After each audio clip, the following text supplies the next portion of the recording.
Bom, gente, fiz uma pequena pausa nas obras daqui de casa, porque hoje nós vamos falar sobre o XPIN, que é o fundo imobiliário para 2021, segundo a Levante Investimentos, que vocês sabem é parceira aqui do canal. Toda vez que a gente traz algum conteúdo deles, a gente sempre deixa o relatório completo sobre o ativo ou sobre o cenário que a gente está falando naquele momento. Então é só você baixar, que é de graça aqui na descrição. E caso você decida assinar alguma assinatura deles, o cupom de desconto tá aqui na descrição pra vocês, ok? Não reparem no look, eu sei que eu tô com a camiseta suja, a gente tá meio Maria Louca, mas quem já fez obra em casa sabe como funciona, gente. E aí, pra gente começar mesmo, eu já quero aproveitar essa pausa para pedir para vocês se inscreverem aqui no canal, deixarem o like de vocês e me acompanharem até o final do vídeo, gente. Por quê? Vocês sempre perguntam, Bea, por que você não fala de fundos imobiliários? E bom, para quem me acompanha há mais tempo, sabe que eu só tenho dois fundos imobiliários na minha carteira, que é o MXRF e o BCFF, são dois fundos imobiliários bem genéricos mesmo, e eu quero aumentar a minha carteira, mas eu preciso tirar um tempo para realmente estudar as possibilidades que a gente tem no mercado e entender o que faz sentido para minha carteira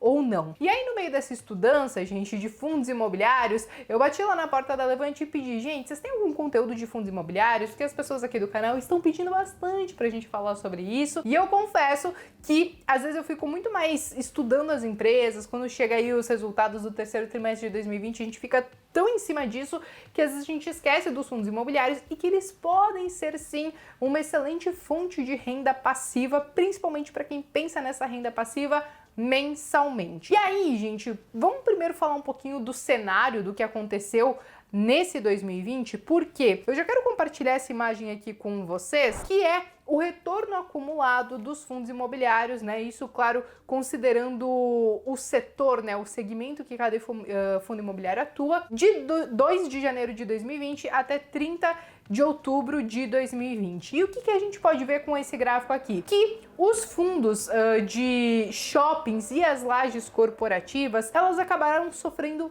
bastante. E por quê, né, gente? Porque quando veio a pandemia, muita gente foi pro home office, muita gente já tava dizendo, meu Deus, é o fim da laje corporativa, porque agora o novo negócio é a galera fazer home office, os próprios shoppings, né, a galera não tava indo porque tinha shopping fechado, consequentemente isso cessou a receita de alguns shoppings, tiveram várias negociações, inclusive postergados, né, alguns aluguéis lá para 2021, e aí, por conta disso, esses foram os fundos que mais sofreram, mas eles vêm se recuperando porque muita gente caiu na real que não dá pra gente perpetuar a desgraça daquele curto prazo pra sempre, né? Uma hora a gente vai ter que sair dessa situação. Então o que nós percebemos foi que o home office ele funciona para algumas empresas, porém para outras não. Então as lajes corporativas continuam aí, inclusive, se recuperando. E quando a gente fala dos shoppings, é óbvio que no curto prazo, no momento de pandemia, os shoppings eles são fechados, isso pode acabar afetando a receita deles. Por exemplo, se viesse uma segunda onda agora de novo e eles tivessem que fechar,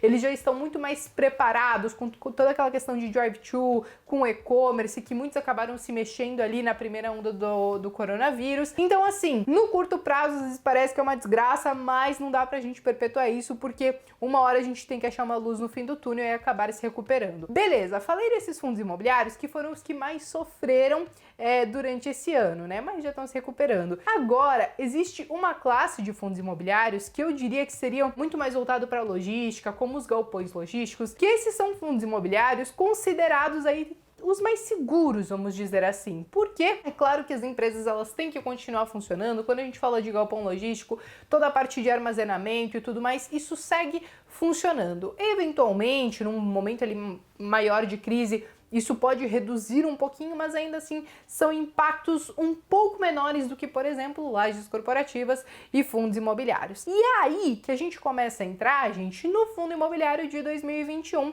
que é o XPIN. Só que ele é diferente dos outros galpões logísticos, né, dos outros fundos imobiliários que operam com galpões logísticos. Quando você olha uma foto de toda a estrutura que ele tem, parece que é galpão logístico, mas não é. Na verdade, o foco do XPIN é realmente na parte industrial. Então, as empresas elas alugam os módulos, né, do XPIN e elas vão então instalar parte da produção dela, ou enfim, alguma cadeia de produção de algum produto e tudo mais nesses módulos. Então é muito mais voltado para a indústria. Agora, gente, eu quero trazer alguns dados que eu considero importantes do Xpeng e não dá para deixar de compartilhar com vocês. Hoje, ele está com um patrimônio líquido de mais de 730 milhões de reais. Tudo isso dividido em 90 módulos dentro de uma área de mais de 241 mil metros quadrados, ou seja, é coisa pra caramba. E aí o que acontece? Quando uma empresa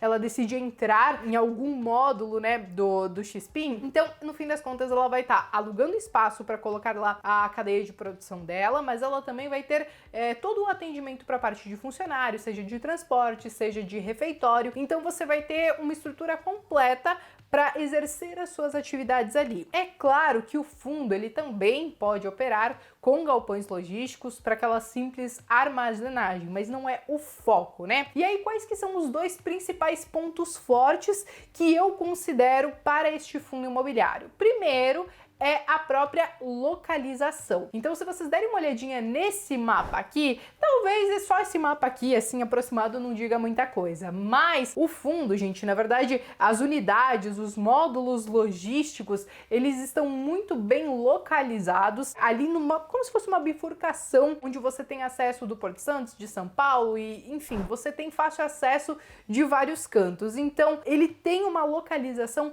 privilegiada e nessa localização dele, ele tem então 5 condomínios logísticos, ou seja, né, ele consegue ter uma estrutura gigantesca, tanto que o segundo ponto que eu considero que é forte dele, vocês vão poder ver nessa imagem aqui, que é justamente a diversificação de clientes. Então nós temos desde Centauro, Acer e várias outras, principalmente o varejo que a gente vê. Então ele tem uma localização muito boa e ele também tem uma diversificação muito grande de clientes. Aí é claro, né, gente, todo ativo que a gente sempre fala não vive só de prós, né? Eu acho que um dos principais contras que pode acabar acontecendo pro Xpeng é justamente o momento macroeconômico. Por quê? Em um momento de dificuldade, onde talvez a demanda por alguns produtos pode cair, então, consequentemente, essa parte de indústria pode ficar menos aquecida, isso pode acabar afetando o negócio do fundo imobiliário, entendendo que talvez podem acontecer renegociações de aluguéis ou até mesmo ter uma demanda maior, uma vacância maior dos módulos que ele dispõe, então, para os seus clientes. E esse seria talvez o ponto fraco. Só que quando a gente olha talvez para o que está acontecendo em 2020, pandemia, crise, circuit breaker, e que agora a gente está querendo começar a se recuperar, muitos acreditam que talvez a gente possa começar aí um ciclo de alta e também olhar para 2021 como uma possível recuperação dessa pandemia. Então, muitas vezes, o que a gente sofreu, que a gente teve PIB negativo agora em 2020, provavelmente em 2021, as expectativas é que a gente tenha um PIB positivo e isso com certeza pode impulsionar esse fundo imobiliário. E bom, gente, eu quis trazer um panorama geral, né, do que aconteceu com os fundos imobiliários, também alguns pontos específicos do Xpeng.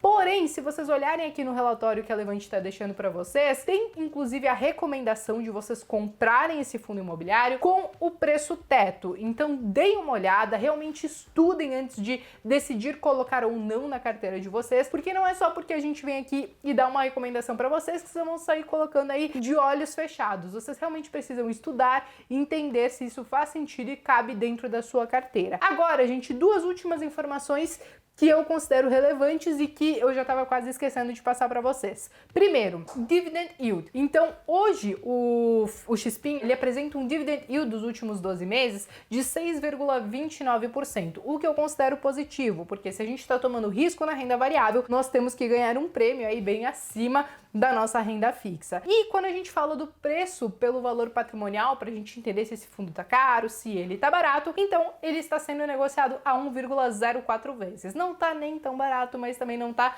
nem tão caro. Mas olhando talvez para o cenário macroeconômico que pode favorecer o segmento que ele atua, então pode ser que em 2021 quem invista nele venha a sorrir. Enfim, gente, eu acho que nesse domingo era basicamente isso. Me contem aqui nos comentários se vocês têm Xpeng na carteira, se vocês estão pensando em investir, o que vocês estão achando de todo esse cenário que a gente está vivendo, se a gente realmente vai se recuperar em 2021. E se você chegou até o final do vídeo e ainda não deixou o seu like, faça isso e eu vejo vocês então no próximo vídeo.